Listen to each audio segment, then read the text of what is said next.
Cardinal Cowboy show. How is everybody doing today? We've got another exciting show for everybody. A lot of people are getting into the swing of the political world that's going on. Politics has been a major topic of discussion probably, I don't know, for the last, it seems like the last 4 years, our main source of quote-unquote entertainment has become politics. I mean, it's taken up all the bandwidth on all the major mass media, and you can't not. It's good, I think. People now begin to become more involved with what it takes, what you've got to be involved with, what you need to be informed with about what makes the world go round. And so we're up for another fourth. Every 4 years we have these big elections, and we get some important people running for office. So in studio today, ladies and gentlemen, longtime friend of mine, Greg Upchurch, running for Lieutenant Governor of the state of Missouri. That's a pretty high-profile position. We understand the importance of that, and we'll talk a little bit about that. Our Lieutenant Governor now is the Governor of Missouri currently. Yes. A lot of people may or may not realize that when you run for Lieutenant Governor, you're there to follow up in case there's something, and it's we'll talk about it. It's on the screen up here. But Greg, welcome to the show. Thanks for tuning in and hanging out with us a little bit. I was excited when I ran into you and you said you're running for office, and I was like, I knew you'd done some political stuff in the background and run for office prior. And it's cool for me. I'm like, man, the older I get, the more connected I get, the more people I know that are actually running for office. A lot of people might know there's other people running for office. Greg is running from the Democratic side. I'll just mention Mike Carter's my co-host on the Cowboy Judge Show. He's running from the Republican side. So yes. Here I am. 2 out of the 6 candidates are close friends of mine. And I want to say good luck to Mike real quick, because we all need luck in this thing. There's a lot to that. So exactly. So welcome to the Cardinal Cowboy studio. We wanted to share this with everybody. I'll let you go ahead and start off by introducing yourself. I'm going to put your you've got a website now that you've been using. I'll put that up. I think I got that ready to come up. Yes, I actually built that. Very direct and to the point. Very easy to read. I like it. Lieutenant Governor Missouri Gregory A. Upchurch, upchurch4mo.com. So is it any more clear than that? There it is, ladies and gentlemen. But if you would, then, Greg, go ahead and tell us a little bit about why you're doing this, and we'll talk. Then we're going to get into. Got to talk Cardinals, man. Yes. I know you're a Cardinals fan. We must talk Cardinals. If you're not a Cardinal fan, then I don't know if we're gonna let you on the show. But we surveyed that prior. I do have a lot of people worried. Don't you worry. But for professional shows, we sometimes wear the hat a little bit. But I let people know I do comb my hair every once in a while. We got the Cardinal Cowboy hat in the studio. I've got the rings in my pocket here. I can do that as well. Oh, beautiful. But big Cardinal fan, right? Hell yeah. All your life. Oh, I've been born watching and raised, my whole life. St. Louis. And tell us a little bit about your background, and then a little bit why you're doing this. And right. let Well, people went to know. games as much as we could with what we could afford, obviously. I thought we were a very wealthy family growing up because I didn't feel I wanted for anything, but found out later that that was not the case. So it's okay. That's how things roll. We all come from different backgrounds, and we succeed in life because we work hard and we get there. So my name is Gregory Upchurch, Gregory A. Upchurch. My middle name's Alan. But for the campaign, I've been doing mostly Gregory A. Upchurch. My friends call me Greg. The people that know me really well call me Uma, and some of them will be watching this, and they will probably laugh at that. So Uma, all right. Yeah, we'll get into what that means later. That's something totally. Oh, what the heck? It stands for Ugliest Man in America. I played rugby down in college, down in Springfield. I went to Springfield SMS back in the day, so Missouri State. So I spent years in Springfield, and I played for the SMS rugby team, and I was a starter for the team. So that's where the whole Ugliest Man in America came. It was a nickname, and it just stuck. So, and I'm not sure why they say that, because you're not a bad-looking guy. Greg, you're dressed up sharp today. You're also a business owner, and so that yes. comes along with the whole deal, too. But, yeah, Cardinals. Business. Southwest Missouri State. Now, Missouri State, I guess. Yeah, well, that was my undergrad. That was your undergrad? Okay. Yeah. And you went to grad school? I did. I got a master's in public administration from Southern Illinois University right over here in Edwardsville. Okay. Yeah. And let's go back to the Cardinals thing a little bit, because we want everybody to understand. It's hard to be a successful business person, human, if you live in Missouri and you're not some sort of at least a little bit of a Cardinals fan. It's like people come here and they don't understand that if you want to be happy, if you want to be connected, you want people to respect what you're doing, what you talk about, then you should be a Cardinals fan. And we're wearing at least the rings today. We do have the trophy over there on the Cardinal Cowboy replica hat. But everyone who has had any kind of real affiliation with the state of Missouri by now, most often, is definitely a Cardinals fan. You got 2 choices: Cardinals or Royals. One team has won 11 titles. The other one has now won 2, technically. But the beauty is we're looking at 2 different leagues. And they are 2 different leagues, but if you really study it, and that's where I talk So to I people. can root for both. And you should, and that's where And I someday will. I may run for office like the myself. Royals. And I talk about this, and I say, the truth is, we have the most accoladed baseball over the last decade or so. If you really start back, and I can count them down for you. 2004, Cardinals lost in the World Series. 2006, they won the World Series. 2007, they won the World Series. 2000, I believe it was 14, the Royals lost the World Series. 2015, they won the World Series.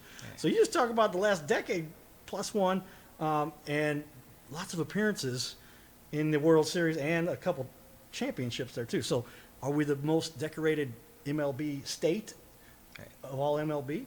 Kind of cool. But you get an opportunity now to also represent the state as lieutenant governor. So tell me where you want to go with that. Well, and our sports teams are putting us on the map all around the country, because you can't, I travel a lot. I traveled a ton. And you tell people you're from St. Louis, and the first thing they say is the Arch, and the second thing they say is the Cardinals, because that's what people know about St. Louis.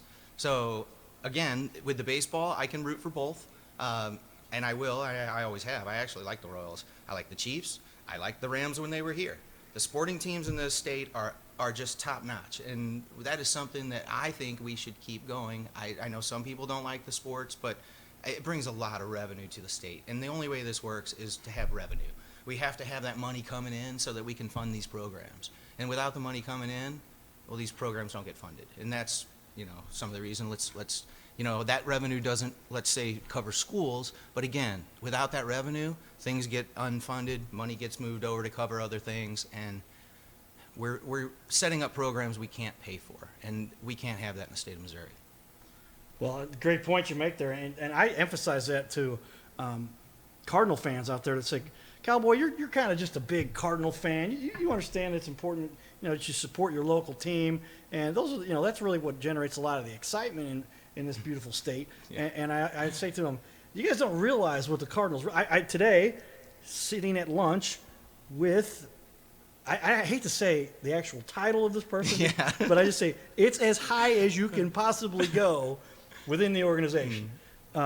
Other than so that when they're all at this level, some have a little bit higher percentage control over the others. But anyway, you never know who you're talking to. And I started do a lot of charity work and volunteered and found out somebody needed some help with somebody who'd been through a bad accident and in a coma, much like myself. And I wanted to offer it. And like I said, I found out I didn't realize it. Anyway, we've become very good friends and literally had lunch today.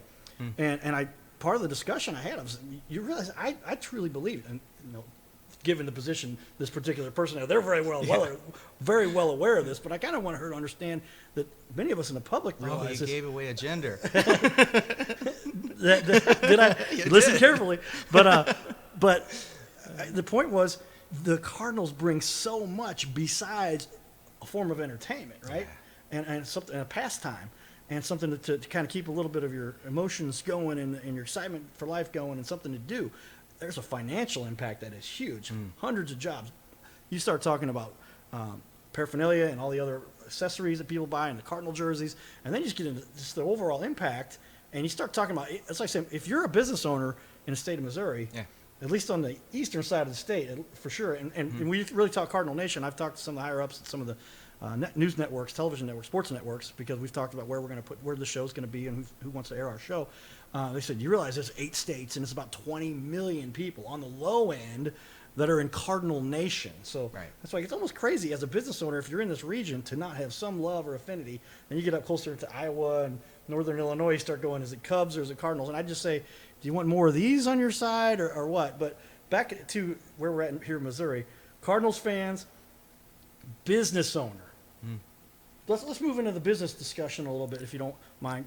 Okay, and I will. And real quick before we pass on that, it's not just the revenue that the teams bring in. It's all the extra stuff they do. Like Carter was touching on it, but it's okay. So we're going to touch on business. I'm the owner of the Grand Opera House Banquet Center. Okay, I'm sorry to look, but the reason I'm bringing this up is because past Cardinal pitcher Pat Perry was literally in my place yesterday, and we were talking about the Cardinal organization and the things he does, and he does camps and all kinds of stuff like that. So it's not just the money, it's also them giving back to the kids in the community. And these kids might not have a chance to do certain things. And these guys are holding camps for them and doing all these things and showing them how to play the sport, and they're bringing baseball. I mean, why do we think this is such a baseball town?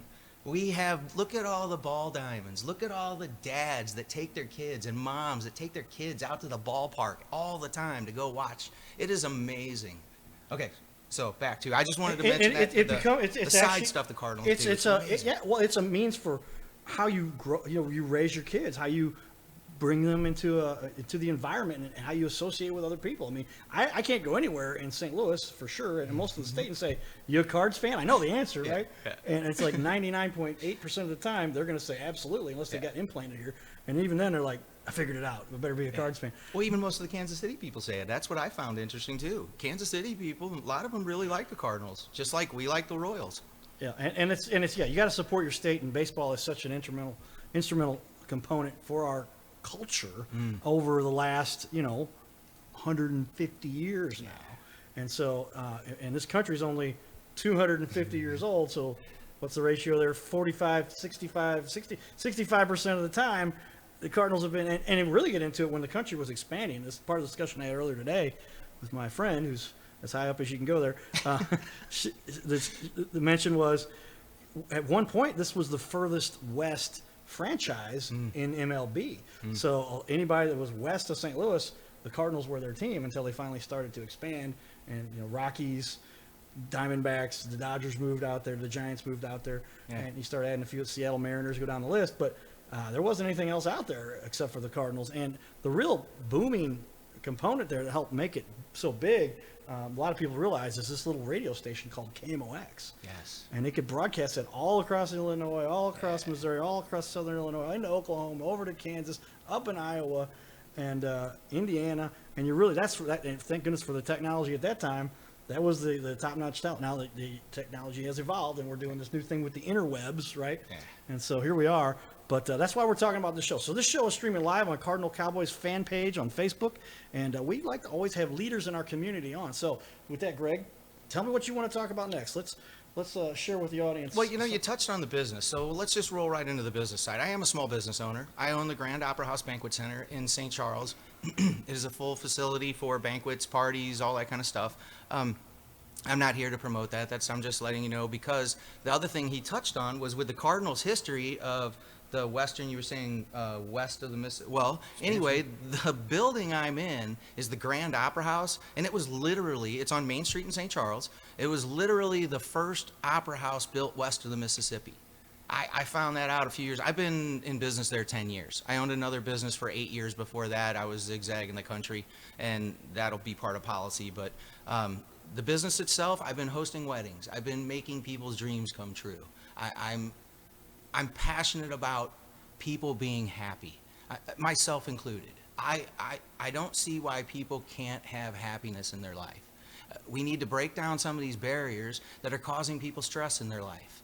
Get rid of some of these things. A lot of these rules are just a little too intrusive into people's lives. So we need to kind of quell some of that back a little bit, but at the same time, some people need help sometimes.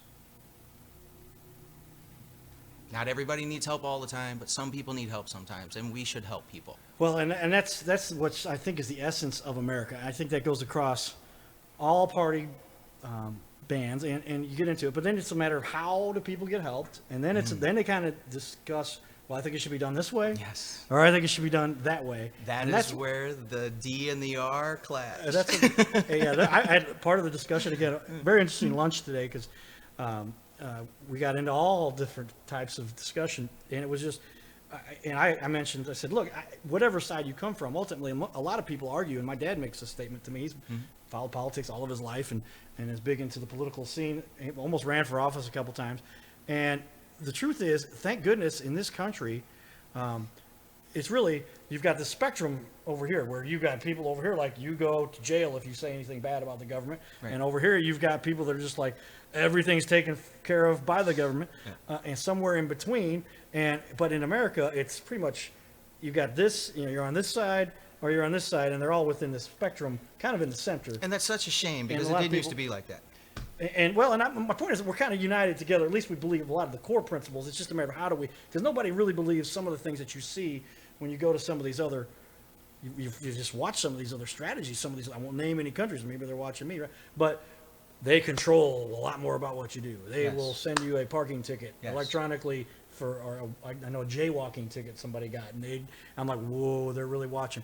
But they don't do that really in America here. So we've got, not yet, right? They've got things that they do. They used to do the traffic light thing. Were you in the car driving that when somebody ran the light or not? Was it you? How do they track that? Anyway, we're both towards the middle of the spectrum. It's just now we're on each side of that narrow, middle part, a lot of people like to say. And then it's how do we figure this out? Because nobody's saying that if you don't believe what I say, you go to jail. I mean, that's not it. You still get the right freedom of speech here. You get the right to the whole Bill of Rights, right? Absolutely. Put down a list of stuff there. But talk to everybody a little bit. Where do you stand on some of those issues? Why do you, at this point in your career, obviously, and I think all your career, you've declared yourself as a Democrat. Mm-hmm. Yes. And why do you choose to say that you side with that particular side of the party? I side with the party. It's okay. Just as Carter said, we are only split by very few things most of the time. Now, the hard on both sides, yes, they're not going to agree on anything. But most of us in this country agree on the core principles, just as you said. And to prove that even more so, I was in Cuba, Missouri yesterday at a Farm Bureau meeting. And after the meeting, I stood for, 2 hours probably, and talked to a candidate for governor on the other side of the ticket.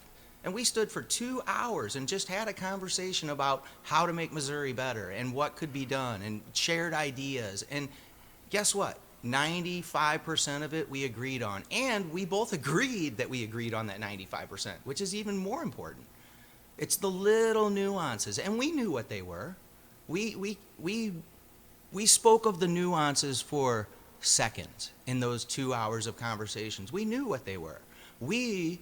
We're trying to work together and find common ground that we agreed on because there is a chance this person would be the governor and I would be the lieutenant governor, and we would be from two separate parties.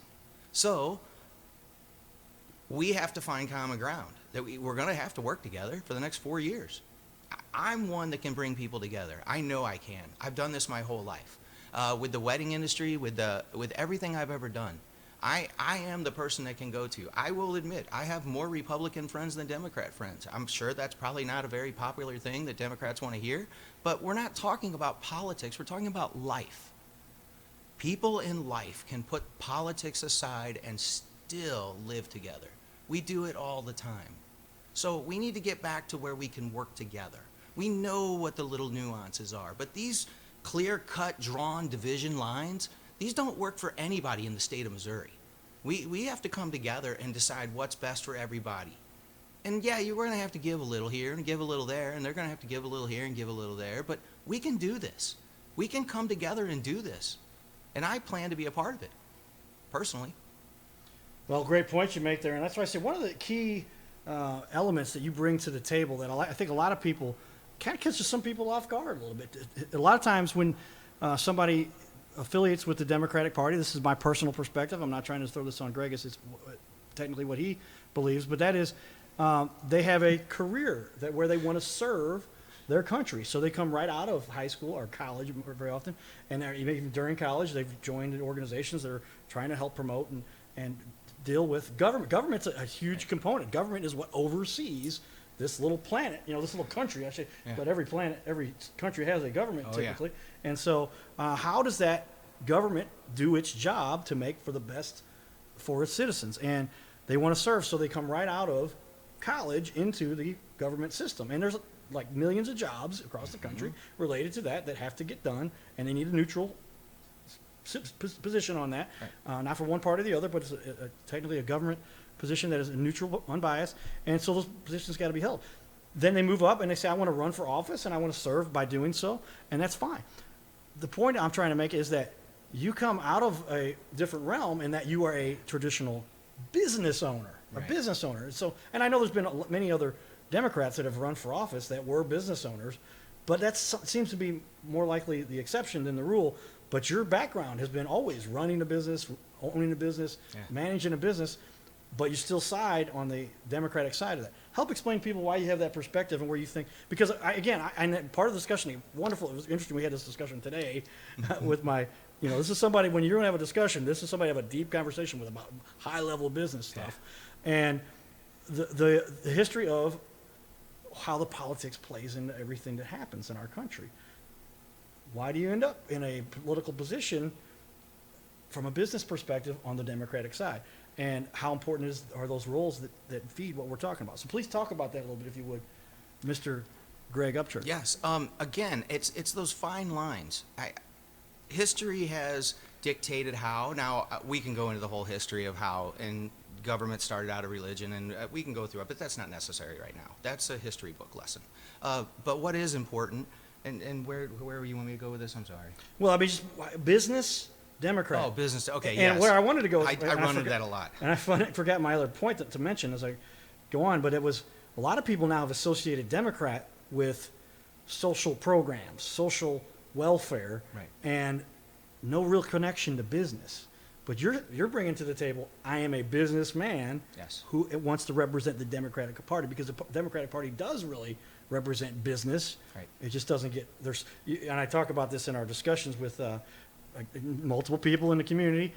Whoever screams the loudest seems to be the biggest audience gatherer, right? Yes. And when you really look at it, it's like those people are actually, when you do the numbers, they're like 0.5% of the population, but they're the ones always on TV, they're the ones always gaining the attention. So everybody thinks that that's like 90% of what's going on, and it's not. So you got to keep that in perspective. The media is there to give people the spotlight and to bring viewers, right? If they're not bringing in viewers, they're not going to be able to sell their advertising, and they're not going to be in business too much longer. So curse the media for that, but that's really what they have to do. So point being then, back to, as a Democrat, who is also a businessman side of it, that people need to be reminded of, I think, that a lot of people miss. See, I don't see it that way, but just because this is my life. But I do see why people see it that way. So this is a hard one to kind of, I'm also a Chamber of Commerce, a member of the Chamber of Commerce, I'm sorry. And being a small business owner and some of the other things,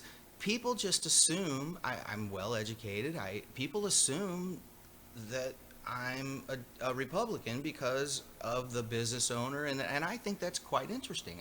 When it first happened to me in the chamber, because I never declared what party I was, I don't know if it really matters that much, but I shouldn't say that. Somebody's going to get offended by that. But I think, look, we're all in the middle of this. If we can work together, we can make it happen. I am not one of these extreme people. I'm a middle person. If there was a couple of issues, again, this is what's important. I don't understand this. So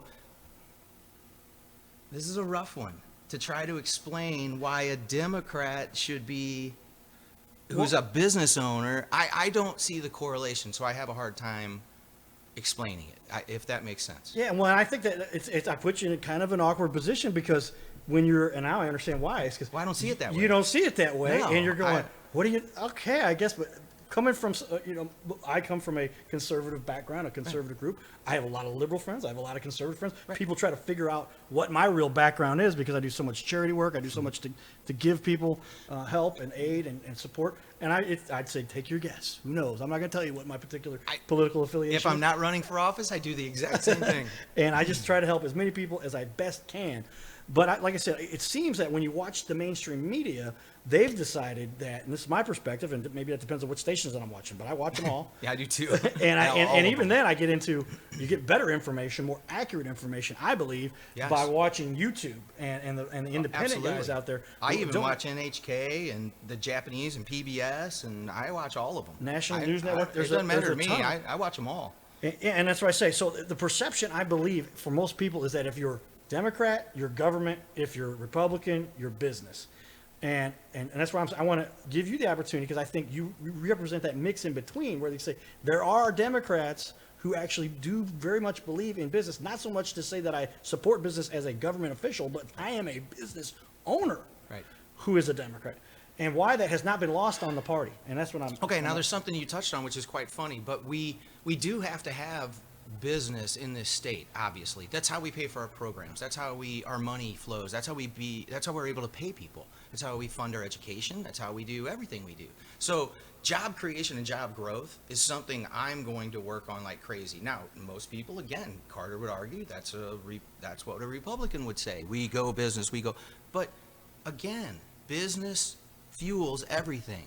Now, the things that kind of maybe separate me on the other side is I think issues such as housing's a big problem. If you can't get people toward where the jobs are because the housing's too expensive, your workforce is not going to be happy and they're not going to perform the way they should. Housing has a lot to do with our health, our physical health, our mental health, the way we interact with people. Think about it, neighborhoods, where you live, how you live, who you live around, where you're forced to live compared to where you can live. Affordable housing has so many intertwining factors into our system of life. So housing and business, I think they run hand in hand. You got to pay for the place to live. How are you going to do that? It's with a job. If there are not jobs available, how are we going to survive? This is kind of what COVID has done to us. It's kind of given us a preview of what happens when all businesses shut down. It's not good for the state. Now, I'm not saying everyone should immediately go right back to work because we are in the middle of a pandemic. Wear your masks. It's not hard. It's a respect thing. It's not respect for yourself. It's respect for other people. And I don't know, let's not get into that because someone will take that the wrong way. Well, I think masks are huge. I think it will put a big damper in this thing. Well, yeah, I think there's another perspective on that a lot of people do talk about, and we can touch on if you want to. And again, I think this is kind of an issue by now. People kind of made up their mind, you know. Oh, absolutely. They're like, it's either this way, and it's horrible, and we got to really lock down on this thing. And we got to. And other people saying the lockdown has caused the problems. The lockdown has cost us more than it is. I'll throw out, just because you mentioned that side of it, I'll give a little bit of the other side. Absolutely. This is something where I go, hey, I'm in a restaurant, and I've got a waiter or a waitress with a mask on, right, and I'm going, please take your mask off because you've been around all over the place here and you keep breathing in it. You've probably sneezed a couple times, who knows whatever else, and you're the one holding my food right. underneath your mask, which has just been a net to hold all these germs and bugs and everything you're picking up. Please take the mask off. Right. I haven't heard anybody else say that. Maybe I'm the only one who feels that way. But I've heard people say that. But it's more of cleaning and using multiples. But again, there are so many arguments to this. Yeah, you get into the whole, well, the masks aren't even used properly. You right. only use masks for people that are actually sick. Right. And like I said, we kind of beaten that issue up over many shows in this studio where people we were wiping down. Oh, I didn't know you guys were doing it. Microphones. I've watched lots of the show. I just haven't seen the last couple. Yeah, well, we did a couple shows for performers, and it was a matter of somebody was like, he just touched the microphone, and then somebody else picked up the same microphone that he touched, right. and it's like, going, oh, brother, hey, we don't know. Maybe, but now we've learned since then. Yeah. And the mortality rate is much, much lower than they ever thought. It is much lower. The infection rate is high, which brings the mortality rate down. The overall percentage of people that are dying that go to hospitals is still at a higher level, but that's the last place they go for the very small percentage of people who say, I better get in there or else because this has gotten bad for me. And then you get into the nursing homes where the policy they had there, I think they figured out later, was very wrong because you were making sick people stay with the most vulnerable, and that killed a lot of people that couldn't and my great aunt being one that didn't make it. Oh, I'm sorry. Through that. So sorry about that. The whole COVID thing, another big issue, but and it all gets back to ultimately the impact that it has on business. I mean, ultimately, and that's why it's really exciting. That's why I'm trying to help you as a friend, as a colleague, as somebody we've worked on a couple of business projects together, saying, I think a lot of people assume that because you say Democrat, that means you're into all of the social welfare, and there's no discussion about what makes the world go round. And without me prompting you before, you had already mentioned, number one, I want people to understand I am a business owner. And number two, I heard you say just a second ago, business is what makes the world go round. And I'm like, I need more Democrats to say that that I have not heard, because they seem to be gone by then because they get so focused on their side that they need to respond to say, hey, we are here to help people. And people do need help. I agree with that. There's no doubt there. But we've forgotten about the fact that, this is a discussion I have with a couple of my very liberal friends, and I'll say, I'm just going to take the antagonist argument here. I can argue against the Republicans just as well, to say, because I've got issues with the way all that stuff gets handled too, and why they don't help people as much as they should in cases, I think, when they could, and they got all the money, but they don't want to do anything with it, and it makes them, you die old and lonely and rich, but you're not happy. I mean, so that's another discussion. But back to, I mean, people need, right?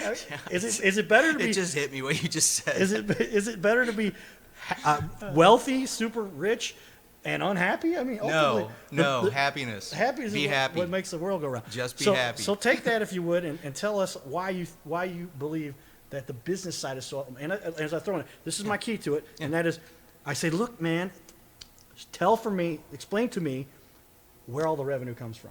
Right. And he goes, it comes from, it was trade. He said, international trade. I'm like, okay, where does that come from?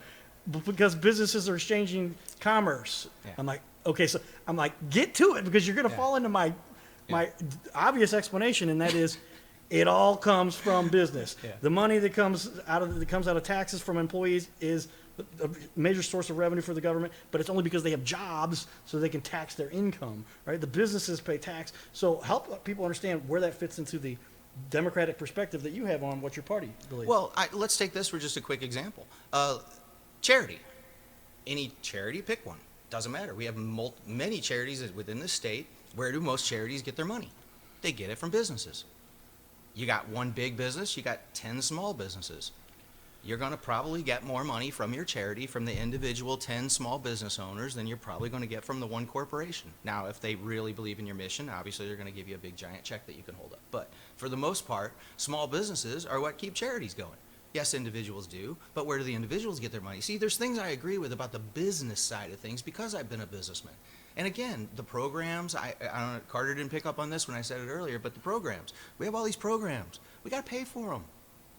So there's two different things. Either we increase revenue, or we target more of the programs that are the most important, and we prioritize them. And you know what? That does leave some people out. And I'm sorry about that. And everyone else is too. But somebody who's a far Democrat is going to sit here and go, no, we have the money to fund it all. They're just going to lie to you. If you want to just be lied to, that's easy. I don't want to do that. I want to tell you the truth. So this is where we stand. I want accountability in government. I want sunshine laws to the hilt. Everything an elected official does should be open for everyone to be able to research and see. Everything. Every phone call made on public phones, every text message used by a phone given to you by the government, which is the only one you should be using. You see what I'm saying here? This is a transparency thing. And I want to be completely transparent in this entire government. And I'm not just talking about Missouri. I want the entire federal government to be transparent. Now, we know there's some things that can't get out into the public. That's just how it is. We understand that. But for the most part, too much information is being hidden from us as Americans, as Missourians. And it bothers me. These are the reasons I'm jumping into the race.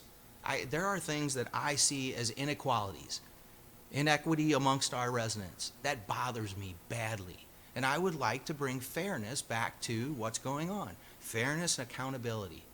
I believe in health care. I want to do something about health care. We do have health care. It's terrible. The amount of money we spend on it is unbelievable, and people just don't do preventative anymore. So people are getting really sick when they get sick. Education, as I said, I have a master's degree in public administration. Education is the key to life. If we have dumb kids, we're going to have dumb adults. And we're going to rely on dumb adults to run this country. Is that the country you want to live in? It's not the country I want to live in. Transportation. My other business I owned, I owned a semi. I zigzagged this country. I've been to every state in America, except for one. I've not been to Maine. But I've been everywhere in this country. I can relate to anybody. I understand how people live in different societies. I know the difference between the South and the North, the West and the East, and it is a very different place. Some places like Texas, they're extremely different just from East to West Texas, from North to South Texas.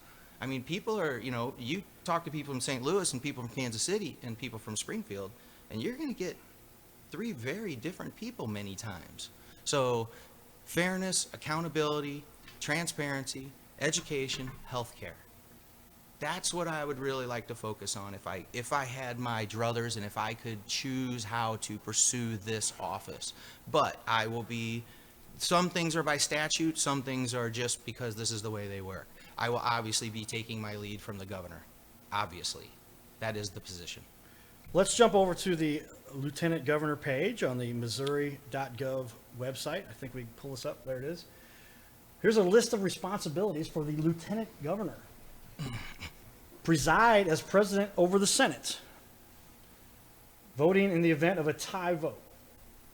Pretty important role there. It's a very important role. We haven't come close to it in many years because we've had a very lopsided Senate. But if it ever does come to that point, it will obviously be a pivotal thing to do. So again, I'm not going to try to sit here and tell you that it's the most important thing that's going to, because in this state, the way it's made up, it might not even be a factor. So yeah, we cover number one because it seems like it's interesting they put that as number one, and it's a powerful component. But number two, we've recently experienced, and this is preside as governor when the governor's absent from the state or disabled. And number three, upon death, conviction, impeachment, or resignation of the governor, the lieutenant governor shall become governor for the remainder of the term. Those kind of go together. Yes. If you're temporarily out of office, lieutenant governor takes over, and surgery under, even trips overseas, just anytime the governor has to be out of the office, then that's when the lieutenant governor steps in. But now we've seen most recently, we had our governor, Greitens, who had been not elected to office, kind of came out of not necessarily out of nowhere, but came up and beat a couple other highly regarded contenders, and then went through the mess there was with all of that, and then I've been at events with Governor Parson. Yes. Parsons. Parson. It's not an S on the end of that. It's Parson. I've met him. I call him Mike. I can't help it. I'm sorry. I've met Governor Parson many times, so I didn't mean to fumble with that. No, and I said that. You didn't say. But yeah, I have said Parsons because I know people name, and typically that's the normal spelling of it. But Parson is his name. So anyway, the point is, he stepped in now. He is the governor of Missouri because the standing governor went through and ended up, he didn't get kicked out of office, he resigned. Some people argue that he was going to get kicked out. Others say that he was going to make it, but that's kind of up in the air, but it didn't happen. So we averted all that. But that became the primary role. So as you realize then, when you become governor of the state of one of the states of the United States of America, now you're one of the top, depending on how you rank that versus a senator, a United States senator, or a United States state representative. Governor might be kind of in between, in my mind. Governor is, you've got two senators, they are the United States senators. Right. Then you have the governor, who is essentially the president of the state. And then you've got your reps, which are United States representatives, but there's a lot more of them, so that kind of dilutes that a little bit, depending on what state you're in. Right. I think you're Montana or whatever the small state is, they got one rep, so that may be more powerful. But anyway, but the point is, all three of these categories, governor, senator, United States senator, United States rep, very powerful. Yes. Now you are running a state. That's what you're for the U.S. side, you're actually you're in the federal government. So when you get to the governor side, well, you did say, but okay, you were talking state. I'm sorry. Yeah, and so, but once you are the head chief of a United States state. And so then that's what confused me. Yeah, and so then it is a matter of, are we the United States? Are we 50 individual countries within one federal unification of states? Yes, we are.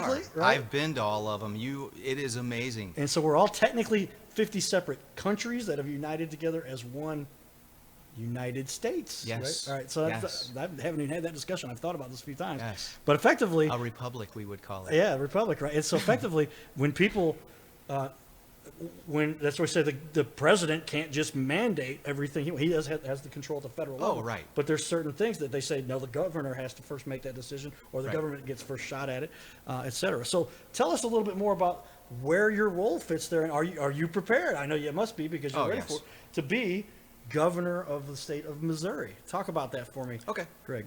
A lot of what goes on in the state, obviously, is budgeting is one of the biggest things that happens in the governor's office. They get a set, and they don't get to ratify the budget, but they get to set how they want their budget priorities to go. So the budget side of this is important. And again, dealing with business, obviously you must budget in business or you won't be in business very long. The budgeting side's huge. Being able to just be the person that can stand up and say, hey, I am in charge now, and actually mean it when you say it. I am in charge now. I will be the one making these decisions for you. Now, there are tough decisions to be made. I am one. I would like to know what my constituents think before I make a huge decision. I think it's important because the citizens run the state. We're the embodiment of what the citizens decide they want to be in charge. So I must do what the citizens say. And this is not a Democrat or Republican thing. This is a statewide citizen thing. Our government officials work for the people that elect them. That's it. You have no other right to do it. You are there because the people put you there. And I firmly believe that that's the way this government should work. Well said, and that's so key to the way this country functions. I mean, you've really, the guys who decided to get together on this, and there was some impact and feedback from the ladies too. Everybody talks about back in the 1700s when they said, let's escape the tyranny from this other country called England, right? If you want to say most of them, and then Columbus, and now we got the statues issue and all of that going on. But they said, we've learned now from hundreds, if not thousands of years of government rule, government control, and we think we can do things a little bit differently and maybe a little bit better. And so here we are with a new system, 250 years worth, and they talk about this actually has been tried before, and they argue that when the leaders of a government realize that they can vote themselves more money and more power, and when the people realize that they can vote themselves more money and more power, that's when it begins to crumble. Absolutely. That's when it begins to crash. And they understand the people that are benefiting from this need to contribute. And that's where you get this battle between how much government, how little government, how much more freedom, how much less freedom are we willing to, how much freedom are we willing to give up in order to maintain this whole thing. And I talked to some of my good Democrat friends that I say, hey, what are you going to do? You can't just let these people die. They're going to turn into anarchy. Right. We might be seeing a little bit of that right now, but where they go, these people need to be taken care of. They need to be handled and be given the resources to survive on this little planet. So that's the balance that we're trying to figure out here. And if they got it within the spectrum we talked about, I believe right now, and you've got farther outside of that, some candidates may venture, but not too successfully here in the United States because of this platform we've put together. But stay focused on the side of here, but which side of it works best? I'll give you my quick little version of the issue I have, bottom line. And maybe I'm wrong here. Everybody can feel free to contact Facebook. We've got a ton of followers here and likes and comments I got to follow up here with. But bottom line is, I believe as a matter of function with regard to, most everybody knows I was in a coma. Lucky some people are like, now we know what's wrong with you. You were in a coma. There's nothing wrong with you, Very too. clear. If you look, the lights are bright enough, you can see this gas starts right here. I can feel it. It goes across my head and ends over here. But that was the impact that was made to my head that caused me to go into a coma, frontal lobe, executive skills, major damage. 1 out of 100 odds, according to a doctor we've had on the Cardinal Cowboy Judge show, that told us, I was a surgeon in the trauma room that saw people like yourself, and there's 1 out of 100 has a full brain recovery for full brain function like yourself. I think he's making a big assumption there to say so. But that's where That's impressive, though. Well, congratulations. Thank you. I appreciate that. And it's a matter of, I argue that I got the skills to fight so hard to survive and pull the ventilator out of my own throat because of my sports background. And that's where I think sports is so elementary towards the development of kids, because you learn a lot more by participating in a group, being part of a team, how to win, how to lose, how to compete, how to improve, how to practice. How to lose. How to lose. That's the biggest one. How to lose. How to lose and lose fair and lose without fair. and learn from your loss. Learn from your loss. That's the biggest thing. Absolutely. Right? And so now I'm in a position where I really believe that so many people are essentially robbed of their opportunity for true happiness because there's too much that is being done for them where they could have done it themselves and enjoyed the pride, the sense of accomplishment that it comes along with that. And it gets into where it's an issue where people say, let me do this for you. Right. By the way, I get control when you do that. And that just takes away the true liberty that most people have. On the other end of that, I go with, there are people that if you just gave them the skills, if you just gave them the chance, which they're denied because we got all these people running around with their $1 trillion and $1 billion and big houses and all the money they've got, and it's going. And this is where I ask the multimillionaires, what part are you from or what side you're from, think about how you're really helping people or not, and are you truly happy? I know I've talked to millionaires who say, it was a lot of work. It was a lot of stress. And my sales guys have a happier, more fulfilling lifestyle than I do because they don't have all the pressure put on them. They're not sitting there with millions of dollars of people wondering, what are you doing with your money? And they're just, it seems to be, and that's where you get down to. Ultimately, the essence to life is being happy. Yeah. And so where do you land on that spectrum? Well, and the being in business part is there is a lot of stress in business. Don't let anybody tell you there's not. It's not all, wands and butterflies in business. You are putting in long hours, you're working all the time, and many times for little profit. So again, this is part of why I think this dictates right over into the job that I'm getting ready to jump into. This is going to be working hard, making sure I'm accountable to the people of the state of Missouri. Again, even in my own business, I put my prices right on my website. I'm the only one in my industry, in my area, that puts my prices on my website. I have nothing to hide. I'm not taking advantage of people. I give a one-time, this is what I will offer you for this price, complete, no hidden anything. And people are like, I've never seen anything like this. Well, because it's straightforward. This is it. I won't try to lie to you. I won't try to tell you something that's not true. This is how I am. This is who I am. Straightforward. I will tell you the truth. Well, to me, that's where I wanted to give you a fair shake, because my job as a show host is to bring out the conversation, the discussion that I think highlight, and I don't care what political perspective you come from. I don't care what, unless you're saying we should kill everybody that, then I'm going to go, wait a minute, we're going to take a different angle from that. And it's just a matter of, some people say this is a more effective way. Some people say that is. Some people have proven this. Some people have proven that. But I want to bring out the best in everybody, because I feel I'm fortunate to have survived. I'm fortunate to be here thanks to some excellent doctors and some great encouragement and some great psychologists and my own parents who helped guide me through that, which a lot of kids don't have.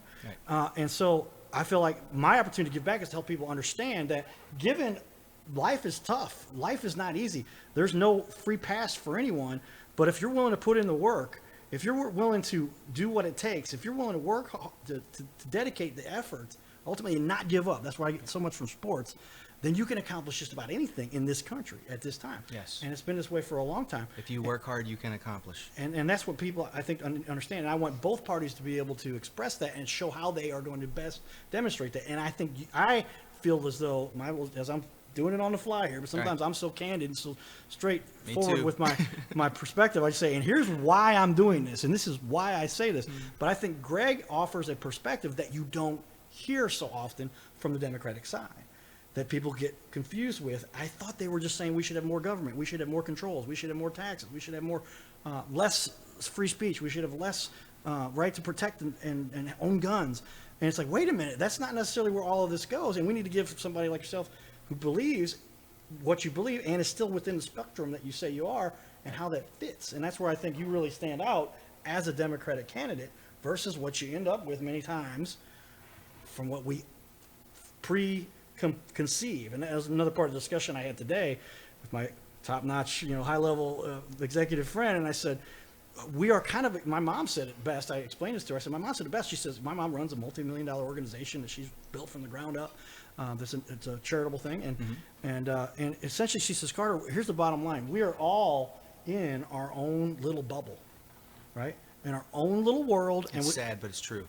And we live in our own little encapsulated planet of our own connection, our own little limited, and we only let in what we have time and resources to let in. We only have come in what happens to come through our path. So there's so much that we block out before we even give it a chance. Yeah. And that's where I think so many people, if they would just open their mind a little bit to at least listen, then they could better understand it. And once they understand it, I had this discussion with Wesley Bell. He was on our show. I saw it. And Wesley Bell's a great leader in our community. Yeah, I love him to I got a lot of grief from some of my friends who said, why would you even have Wesley Bell on your show? And I said, because we talk about it from all sides. Yeah, because if you sit down and talk to the man, he actually understands what's going on. I love sitting down with him. He is so brilliant about how. And the whole point I had, major discussions, one was, it was, I'm taking over here, but so we can throw that back to you. No, go ahead. But you mean interrupt, I will. I'm just giving you respect because I like it. Well, I give everybody respect, but I do your thing, brother. But the point was, once you sit down and actually have a conversation with somebody, what you perceive that you think that they represent isn't really the true representation of what they are. And we find out that we're a lot closer together when it really comes down to it. And it's not just some big discernment of, oh my gosh, they said this, they must stand for this. Let's have a discussion and have an open dialogue. Have a we discussion. both go back and we find that we're all much closer together than we many times realize. Look, here's one of the things. Thoughts? Look, majority rules. Majority rules, majority rules, majority rules. That's what our entire voting system is set up on, majority rules. Now, should everybody in this state and everybody in this country vote? Absolutely. There should be no excuse, zero excuse for anyone in this country not voting. Especially now that we're changing a lot of the ways you can vote, especially here in Missouri. So everyone should vote. Then, and only then, will we know exactly what the population is thinking. So if only certain people go out and vote, yes, of course they're going to get their way. They're the voters. They're putting the people in they want. No. Everyone vote. We have a clear picture of the entire scene. We know exactly what's going on. And then, and only then, do you have the opportunity to complain about it. If you didn't vote, you have nothing to say about it. It's your one true right you're given by this country. Use it. Well said. And that's the essence to what we have. And that's what I'm glad we touched on it, because a lot of people do realize I don't script much about what we talk about on the show. Yeah, there's no script. There's no preconceived list of, and sometimes if it's a promotional video, we do say to the business owner, typically, or charity, say, hey, what are the key topics that you want to make sure that we cover? But I've been fortunate to have a pretty well-rounded perspective, I believe, on the planet, given it from both sides, both parents, educators, but pro-business. That's kind of a unique perspective. And understanding the real essence of what makes the whole thing work together. You need the government side of the world. You need the educational side of the world. You need the business side of the world. You need the church. You need all of it. As you put that all together, that's what makes this little planet work the best, especially in this little country called the United States of America, where everybody, and people say, they don't do this and they don't do that, and I can't believe this, and they make jokes about us around the world. I don't really know where you're going with that, but everybody tries to sneak into this country. Yeah. They so badly want to be here because they know the opportunity is here, and you could come in as a broke, whatever anything you were, and be anything with you want. $50 in your pocket. Yes, and I've talked to people who've done this. These are business owners that I do their marketing for. If you want to talk about how I would recommend businesses start up with this, internet has really opened it up for everybody, and I can show businesses how to go from ground zero to really launching themselves and getting a ton of attention. He was showing it to me. It's impressive. And it's just, you got to know the tools, you got to know those resources, and I like to share that, and that's why I really fight for the smaller guy, the smaller business, the smaller businesswoman who's trying to get it established. And you can start from ground level. We talk, but the bottom line, in America, you have that opportunity. So nowhere else in the world. Okay, so I traveled extensively when I was younger. My mom got a job at TWA. I could fly for nothing, and I did. I didn't realize that was okay. That's oh good. Man, I $10 each way, and if you went overseas, it was $25 each way. So guess what? I went overseas a lot. So I had more international experience, travel, from the time I was 16 till the time I was, say, like 22, right around that time when I lost my benefits. I hit 15 different countries, and most of them I went 2 or 3 times just because I could get there so cheap. And why I'm telling you this is because this is right on topic with what Carter was saying. Everyone I ran into, they were so interested about how you could do this in America. How could you come to America and be a nothing and turn into a Will Smith? Turn into a Trump? Turn into a successful business That's person, what I'm saying. a successful singer. How can that happen? And they wanted to know specifics. I want to know like they're planning on coming. And and I warn them, we have a very intense immigration system. You might want to apply before you leave. and ideally, that's there's a system that we kind of can vet and make sure that we're and that's what we want. And we want people just flooding in. We want to know who's in our country. You're sounding like a Republican. I know, there, but we Greg. still, as Democrats, whether they want to admit it or not, we want to know who's in our country. That's all there is to it. Sure, right. Why not? If we've got so much, if people are literally climbing and swimming across rivers to get into this country. Because of what we have to offer, as bad as it may sound, it's still better than, and I can get in a whole discussion where you have people from ethnic segments of our country saying, you think it's bad here, try some of the other places, name a better place than this place, as much as there may be. Well, and I believe there's also times when there have been things that didn't pan out equally and fairly, and we still need to address some of those things. Yeah. How bad they are one way or the other. The necessary fix isn't the best way. That's the most obvious sometimes. Ultimately, give somebody the opportunity, the chance to develop something that they can build themselves.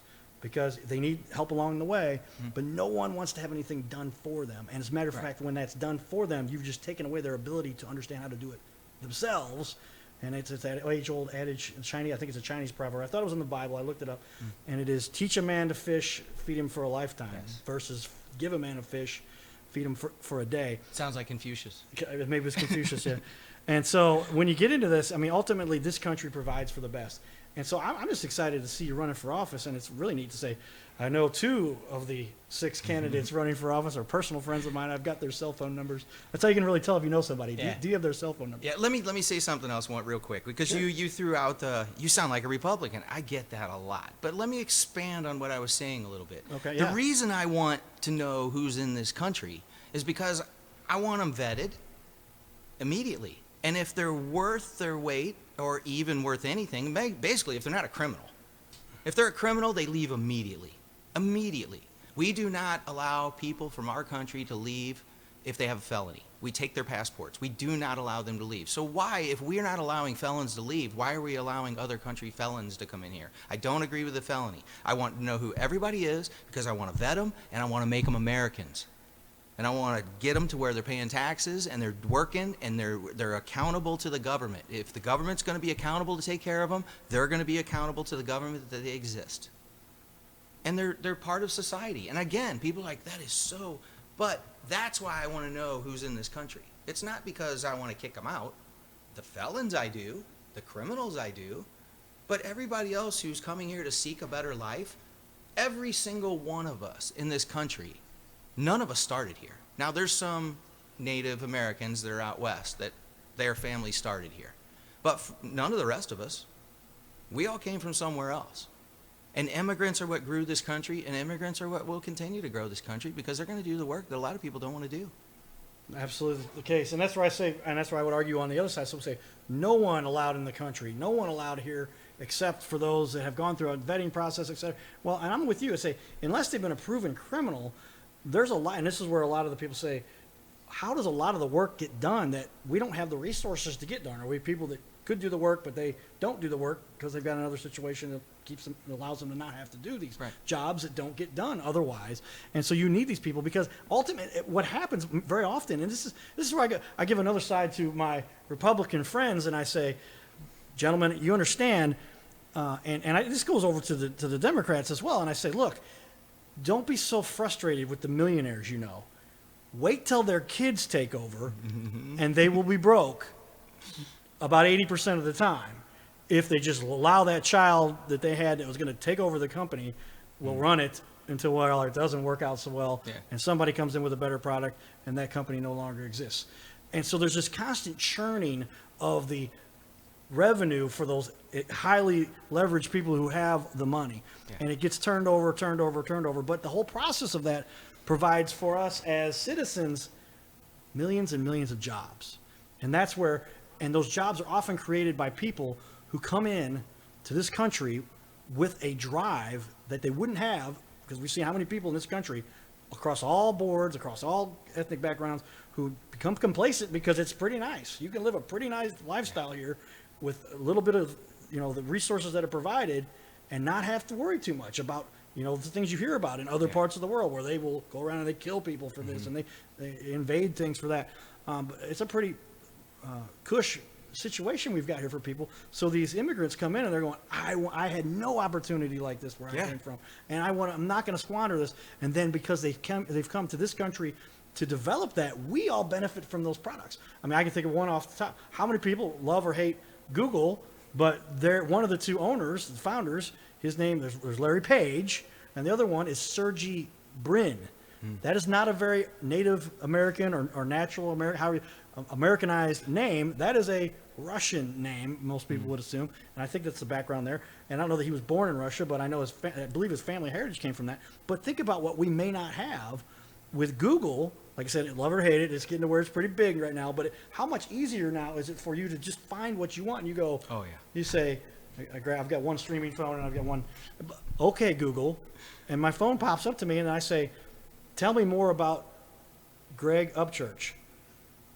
And my phone will bring back to me the results related to that and tell me, did you know he's one of the most outstanding leaders in the community and whatever I've got. Hey, you need to send me that article. Okay, Google. Tell me more about I've not Greg read that one. Upchurch from St. Charles. You own the Grand Opera House Banquet Center. And now I'm going to click on search because it always gives me the voice. I'll tell you the secrets to some of the voice stuff you got to learn. Right. But there you are, Greg Upchurch on Ballotpedia. Oh, yeah, there's my profile. Candidate Greg, right to work fuels GOP St. Charles candidates. I bet you were in the discussion for that. Greg Upchurch. But how long would it have taken me to find that information 10 years ago, 15 years ago? And, well, speaking of which, months. Carter brought up all his technology here with his 2 phones, and I kind of giggled a little bit. But I got to tell you guys, if you could see what I'm looking at, this is an amazing. The technology here is unbelievable. I mean, this is great. I did not understand how I heard you talk about it, but I didn't picture what you were actually talking about. I really wish you guys could turn around and see this. This is unbelievable. So you've got this table is amazing.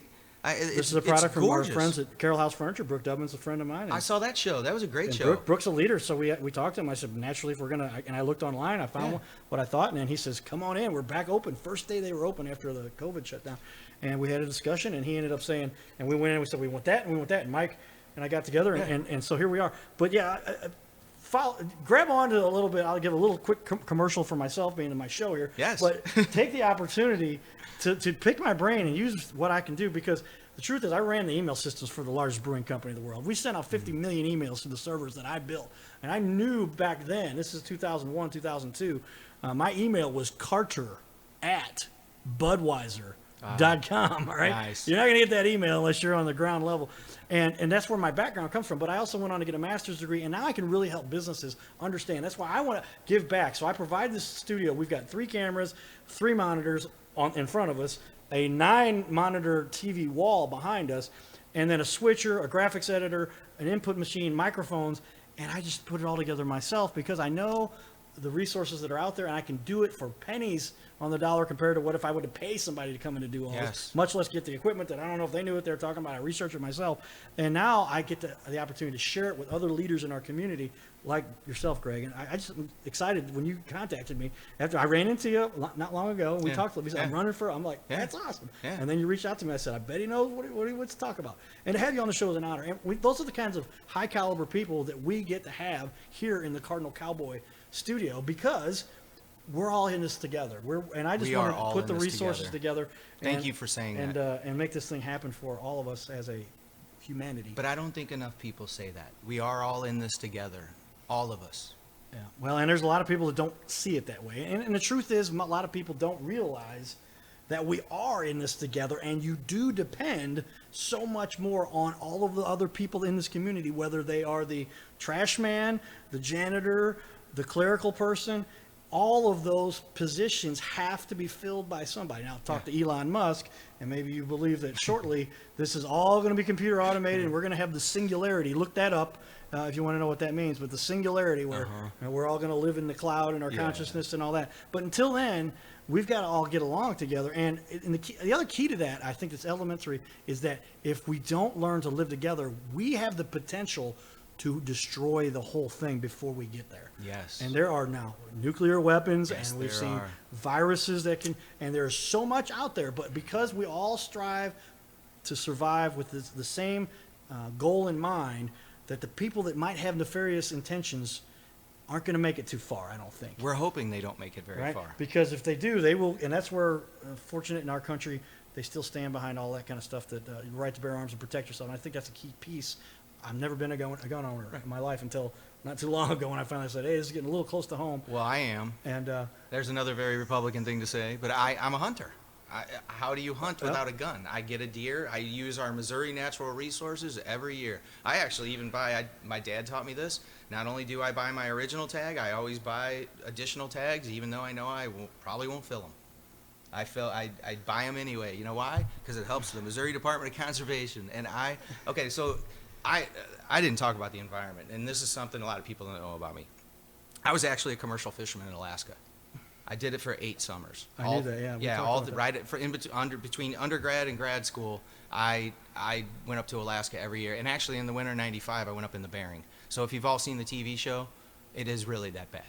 Is it the The deadliest catch. Oh, is it? Now I wasn't on a crabber. I was on a gray cod. So we would catch, but so the crabbers were there, but we all stayed in Dutch Harbor because there's only one town, and I saw all those guys. I knew some of the guys on the TV show.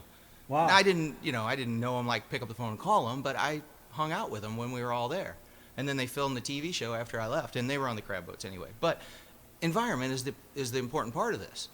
Parks, green spaces, places for people to be healthy, to exercise, to walk. I mean, look what we're doing in some of our major cities right now. We're actually taking streets out and putting in walking boulevards.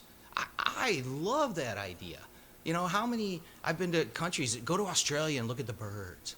So many birds. We don't have birds. We do, but not like Australia has birds because of some of our environmental practices. Kill the eggs, kill the birds, again, there's environment. If we lose the environment, we lose us. We will not survive if we kill this environment. It's not possible. We'll kill off all the food. There won't be anything. We won't survive. So the environment is a major part of this, of how we survive as human beings. And I'll go back and forth on the environment all day long, but I think we should protect it. And I love that we have green spaces and open spaces with parks and things like that for people to use. Not everything has to be business. Well, Greg, I want you to talk a little bit about your background with regard to, and now it hit me. What were you touching on there? But humanitarian. Right. What you believe. That a lot of people say, "Oh, okay, now that's why he's on the Democratic side," and I that's why I say. And you and I were joking about this as we talked prior to the show on the phone and in the green room before the show, and that is maybe we should start a new party called the Common Sense Party, right? I have gotten so many of these in the last. People want to start all these parties, and I love it. I would love to have 5 parties in this country. And people keep going 3. I keep hearing 3. I want 3 parties. No. You want 5 parties.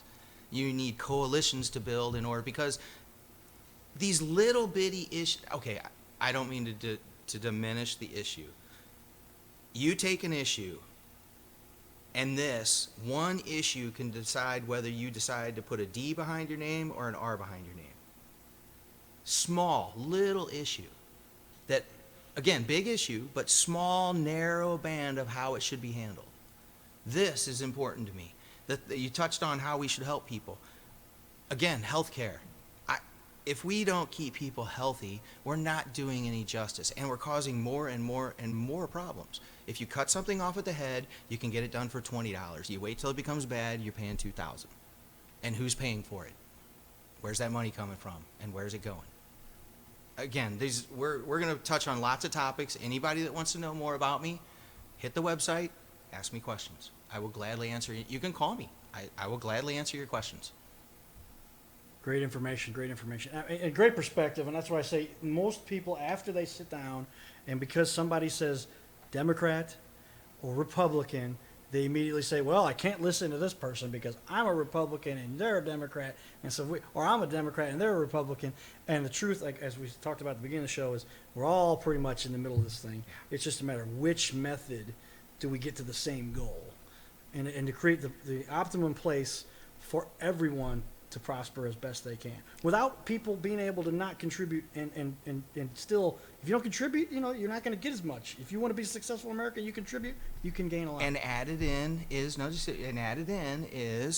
mutual respect for each other. Absolutely. Because that drives all of this. Oh yeah, and people don't really think about it. I'm glad you brought that up, because if you don't show the respect for the person you're sitting across from, even if you in your own mind do not respect them, right, for whatever reason, as soon, and I've learned this from, I'm a salesperson technically, I'm a technical expert, but I explain how a product works to people, and I say, here's how it should work. I am a very technical person, as I've done this for a major corporation, but here's how it works. But if I immediately show them any kind of disrespect to start off, the sale's over. I mean, why would you ever deliberately show anyone any kind of blatant disrespect while you're in the middle of trying to accomplish something? Imagine that in the wedding industry. And so it's just like, how do people have such a blind perspective on, I can be a jackass, but I'm still going to have success. I'm going to be a jackass, but I'm not going to give somebody the opportunity to give their fair shake. And as soon as you start off with that, I've learned, always find something positive to say to somebody, and give them a little bit of a kudo to say, because it's the truth. Unless they're literally axe murderers, Right. they're out there doing something positive, even if Yes. it's on, at the level of Most. just providing a service for an individual one person, right? That's very important, because if we all helped one person, think about what we could accomplish. Some people are running major organizations or big businesses or charities or government organizations, and the whole goal has to be, and I'll finish with my commentary about this, and I want to get your feedback. And the judge and I talk about, the judge brought this up on the show a couple times, on the Cowboy Judge show, and we have this discussion. It is, thank God that the way God made the system, that is, and it wouldn't be horrible if it was the opposite, that if you take advantage of somebody, manipulate somebody, lie to somebody, things went your way, right? Thank God that it doesn't work that way. And the truth is, and there are people that will try those things and they'll get away with it for a little while. And they're always the guys that you end up going, oh yeah, their business went under. Oh yeah, their business. Oh, they're looking for another job. And it's like, geez, guys, being smart helps. Being a hard worker helps. But just being a helpful, positive person gives you a leg up well beyond what most people ever realize, and is what can give you the edge. I'm going to actually clap at that one. Thank you. All right, thank you. And that's not discussed enough in our culture today. And if a lot of people had that perspective, knowing that going in, they help themselves so much more. What are your thoughts there, Greg? I agree with you completely. Respect is the beginning of all of this. If you can't show and that's respect what you to started people, this off with. That's what I started. It's respect. That's what it's all about. We need more mutual respect amongst us. Give people the benefit of the doubt. I mean, if they're going off the rails and it's something you don't agree with, just at least show them the mutual respect. It's a fine line. We all know what needs to be done here. We were all raised right. We know what these rules of society are. Let's just try to be nicer to each other. And maybe we can get along. I think COVID has brought us together in a way that no one expected. We all banded together when it first hit and we knew what we had to do. We all did the same thing because we knew it was right. We knew it in our heart. Now, things have morphed and information has changed and people have their beliefs one way or another. That's fine. But we proved, just like 9/11, we proved we can come together when it's important. When it really matters, we're all just one people. We're all just one party. We're all just people. And if one fails in a really bad way, there's a chance we all fail. Well said. I'll give you an applause for that. And that is so true, because a lot of people, it's a win or lose situation. A lot of people have the perspective of, and that's not really the truth. When somebody's lost, there's something there that was damaged or didn't work out. Depending how serious you're talking about. Oh, absolutely. But what it is, so you never want to see, even when it's and that's where the people I know that are most professional, the ones that are the most successful, they don't like to see their competitors getting destroyed. They don't. Oh my gosh, because that could be them. Absolutely. They're in that same industry, they're in that same profession, they're in that same line of work, and literally, it's hard to watch somebody who you're in the trenches with, competing against often, and struggling to make it. And you're wondering, oh, that was rough, man. I hope that doesn't happen to me. Oh, there was another banquet center that opened right down the street from me, and everybody said, oh, this has got to make you mad. I'm like, no, this is great. This just solidifies that everybody's coming to my town. Keep building them. Exactly. Like, but you're encouraging competition? I'm like, yes, I am encouraging competition. More people come this direction. This is the place to be. I will gain more business by working with my competitors than I will by sectioning myself off from my competitors. And this is another principle I'm trying to take into government. I am really, most of my friends are Republicans. We all went to college together. I'm not going to turn my back on, we didn't talk about politics when we were in college. We just hung out. So I come to find out later, most of my true, like really hardcore friends are Republicans. Not all, but most. And so we get along great. We agree on lots of things. It's those, and that's why I can sit here and honestly say to you, it is the little nuances, because we disagree on very little about life. There are things we definitely disagree about, but it's not that much. And we have open, honest discussions. Just like I said last night with the governor candidate from the other side, we had a big open discussion for at least 2 hours, and neither one of us really had to leave. It just got really dark, and the cop came and made us leave. So, but we were both just, because you were going late, I guess. We were just happy as a bug in a rug, talking to each other, two guys from the opposite side, but kind of both gravitate toward the middle. And we agreed we could work together right there in that parking lot. Well, if the two of us get there. That's the way life works, and it's these relationships that you build with the people in your community, the people that you work with, the people that are in the organizations that are out there helping to make a difference. And so, My honor to have you on the show today. We're going to have multiple candidates. I believe a few of the guys are going to come in here, and we've had other political leaders in our community and a lot of government officials and on the Cowboy Judge Show, and some famous celebrities and local celebrities and actors. And we want to give the spotlight to everybody, especially small business owners, because the business owners are the ones who really make it go. So hats off again, Greg, for taking the time out of your life, out of your business, to step up and say, man, I want to make a difference, because you don't have to do this. Business owner, that's the rub a lot of people give with these business people. They're too busy making money, and they could step down and say, and fix the problems, because they know how business runs. They know how money flows through a system, and the government, what they should do and how they contribute and how they shouldn't be involved. Sometimes people argue, but when it comes down to it, taking it out of your life to do so. So thank you for your time. Thank you for having me. And with that, I'll give another little quick shout. I did add some slides recently to my presentation here on the wall, and you can see what's going on. But I'll take off all our titles there for a second. But look behind me, and Greg can talk about this a little bit, because he and I have actually discussed these kinds of things, and had a little bit of a pregame we talk about here. But and this is kind of, I just tell how it is, and I just find data as I research. But out of the top, it's interesting, the weathermen always have more likes than anybody. Oh yeah. And I don't really even try to compete with them. And some of them have a lot, some of them have less. But I'm going in comparison to sports personalities and other news anchors. Allred, Kellett, and then number 3 is, everybody knows, Mike Bush. Number 4, though, is Cardinal Cowboy. So if you want to have a spokesperson that has built up a following that stands for something as well, let me know, and we can put you on the show right now. We're doing. You're above Jasmine Huda. Holy cow! There's Some more big than names on it. There's Steve Savard. Steve Savard, John Brown, Corey Starr. Holy cow! So, and I put all there. So there's the top 11 on number 4. That's great. And so, but that's just hard work and dedication, and I don't brag about that. But just give you some perspective. Just perspective on here's where it is, man. The numbers are the numbers. It ain't lying if it ain't bragging. It ain't bragging. It's not bragging if it's true. If it's the truth. Absolutely. So, just people just don't have the info, and a lot of people don't realize. Fredbird is on there actually too. He's number. I passed. Somebody joked when I shared this, and they said, "Wait, you passed up Fredbird?" Oh yeah, he's down there. He's on the line. Yeah. Number 6. He's number 6. And so just take the opportunity, because you can tell my goal is to help as many people as we can. With that, though, a little bit more data. Here's just a 12 months worth of data, what we've done over just the last 12 months. 438,000 minutes people have watched my streams on the Cardinal Cowboy Show and the Cardinal Cowboy fan page.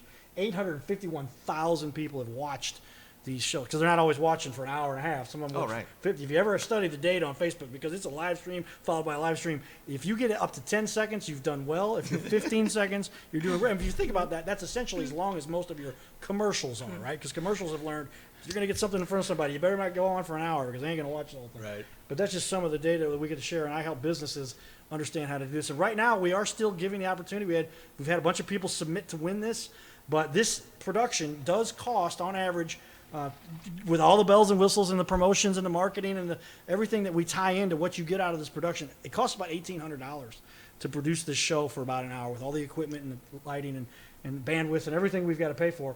But we're giving away one of these interviews for free to a deserving business owner. So if you know a deserving business owner who wants to talk about specifically their business, if they're running for office, we'll let them talk about that. But if they want to talk about their business, they can do so, and we'll put together this full production. And you can see where we get this show out to at least 5,000 to 10,000 people, the initial audience, and then it goes on way beyond that, because of where it gets shared to and all the other people that take it and run with it, and the connections that we have throughout different other big entities on the interwebs.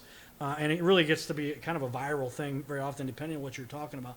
But you first have to have the video. And you can see this particular video that's behind me is a snapshot of an interview we did with Rob Guevara, who's the owner of Guevara Salons.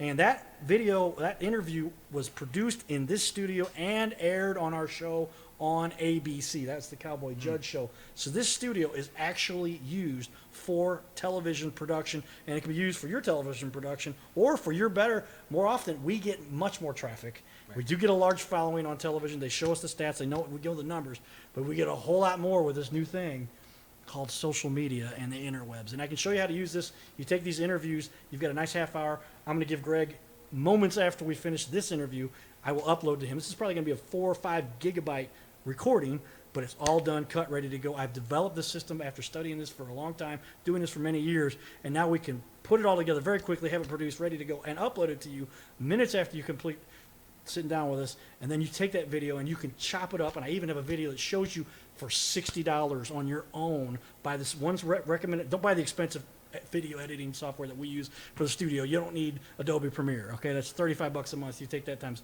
12 months, 24 months. It's kind of expensive, but you can get the one we recommend. It's a video that's on the Cardinal Cowboy list of videos. And for $60 and a lifetime license, you can put on as many computers as you want, one at a time, moving it from one to the other. Because I bought it 3 years ago, an old computer. That computer's gone, but I put it on a new computer. It didn't bother me. I still had the code in my email. And then I went in and I literally show you how to chop the videos in minutes, how to export those videos in a few minutes after that, and then upload them to your social media just a few minutes after that. And the whole video with full explanation is 40 minutes. Once you get good at it, you'll be able to do this in 15 minutes. But you've got to have the content. You need a good-looking production that does a great job for you as a business owner, where you look like you know what you're doing. And that's why we put together the studio with our glass table, our beautiful white chairs. We've got 2 of them on set right now. We've got 2 more in studio. And cameras, lights, bells, whistles, everything we got here. Try to do this on your own if you like to. You're going to spend, I can tell you, this studio on its own was in the tens of thousands to put together what we've got here, but you don't have to spend all that. You can come in here and do it for very inexpensive, or register at cardinalcowboy.com/show and take your opportunity to win our free video editing production that we'll do for you.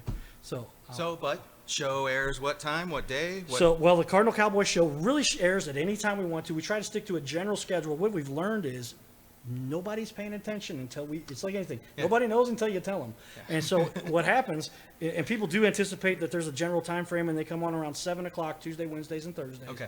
But then it airs much longer after that. But essentially, the interwebs, the Facebook has turned into a giant TiVo, a giant video recording thing. Now you got your DVR, right? You can record everything, and people just watch it later. Yeah, right. And they go to my fan page and they see it later. So we've had hundreds of thousands, almost millions now, and millions if you count my YouTube on top of that, of views that none of them were watched live. Some of them were recorded. They were never broadcast live. You didn't see them until they were published as a recording. But take your time to look at those. Get a hold of me if you'd like to be on here. Tuesday, Wednesday, Thursday evenings. Thank you for asking that. Yep. It's the typical time. We do meet usually around 6:30. Prep, meet, sit down, an hour, hour and a half, 45 minutes, half hour, depending on what your schedule allows and what you want to have produced. And then we'll put it together for you, and you walk out of here. And you're not actually going to walk out of here with a hard copy, because I could give a jump drive to you that would hold that, but it uploads to the cloud. We share it to your usually email account. You click on the link and it comes down on your computer, and then you divvy it up and do it. And it's that simple because we've made the process that simple. Date and time for the Cowboy and Judge show. Cowboy and Judge show. That's a good question too. You got to tell people when they're on. and that particular show is separate from this, but is sponsored for and worked with the judge. Our sponsors helping with the Judge Mike Carter. So it's the Cowboy Judge Show, and that is on Saturdays at 6:30 in the evening, Sundays at 11:30 in the morning, and then Sunday mornings, Monday mornings, Sunday evenings at 1:30 in the morning. They air us 3 different times over the weekend. Oh, it's beautiful. And if you come in for that shoot, beautiful. you do that. We're shooting a Cowboy Judge Show, which you've got not much people lined up for that again. And people want to be on that, so contact us if you'd like to be on that. That gets some high-profile stuff, and often that's shot in our Hollywood studio as well, which has been not in use because of the virus stuff. So we built this studio. I showed the judge what I was doing, and he's like, "We can use this." There's people that are. Yeah. I've had people say this studio looks better than that one. Oh, I've been on film in Hollywood. I'm literally on film. I'm not going to tell you which ones, but you can research it if you want. But. I wanted you to mention that. But actually, this is something. Okay, I started in Tokyo, but that's a whole different. Okay, so anyway. But you were on some major films. I was on some major films. But mention it. That's why I want to say this studio is amazing. I've been on multiple sets out in LA, in Japan, and I did film work many different places, some here in Missouri even. But this studio, this setup, the way you have this all rigged out, it's fabulous. Just absolutely fabulous. Thank you. And I take that as a compliment, because I do know that you have been on and part of the set and done some acting in some major films. Yes. You want to mention a couple of them? That adds credibility to both of us. Yeah. Or would you rather not? I think I might pass on that one. Okay. But let me just say, just because of the political realm, don't worry, it's nothing. I won't do anything. Yeah, that's not appropriate. I'm kind of confused, but I'm like, no, these are big known, well known. No, they're well known. Yeah. So that's what I say. That's one of those. He's trying to be humble, ladies and gentlemen. if you would like to talk to me one-on-one about my experiences, I would be glad to sit down with you. Big stuff. Very cool. Ladies and gentlemen, finally, again, thank you, Greg. Greg Upchurch, running for Lieutenant Governor, Democratic candidate for Lieutenant Governor for the state of Missouri. And I'll pull you back up on the screen here. And you can see, if you go to upchurch4mo.com, Greg at gregoryupchurch.com. Here's where you can get a hold of him. You can donate as part of the his website here and the information he's got available. But good job putting that together. Donation link right yeah, there. there's the donation. I'm trying to get over. I've got Right multiple there. monitors There you here, go. so I've got to get over to our other monitor. But yeah. Oh, and if you do a hashtag search, my hashtag is hashtag Missouri is for everyone, because I believe that Missouri is for everyone. There you go. And there's another candidate running against you has a similar strategy. I was like, wow, Yes. we're very much in a similar boat here, just trying to make this happen. So I believe you're absolutely accurate in saying so. So there it is, ladies and gentlemen. All right, everybody. Oh, and one last thing. Yep, let's do it. Oh, yes. I was gonna wear my jersey. Cardinals fan here, ladies and oh, gentlemen. lifelong. And real quick, we should have never got rid of Voight. Voight is a St. Louis native. His agent was on the Cowboy Judge show. if you knew that or not. that one's the one that got me. And that's man. one that was like, he was kind Voight of got me. on the back end of backing up somebody at first base, and then he goes to New York, and he's a stud. And But again, the Cardinals do an absolutely fantastic job. The way they've been doing things, I've been watching since a kid, following how and when and why. John Mozeliak's got this dialed in, and this is why we win championships. Go Redbirds. You got it. All right, everybody. Thank you for tuning in again. This is the Cardinal Cowboy Show. We appreciate you tuning in, and shout out to Greg. We're going to start with the candidates, some fun stuff here. Man, Greg, you did a great job, and you really have a great message and a method, I think. It's going to make a big difference. Thank you so much, Carter. All right, thanks, everybody. Giddy up.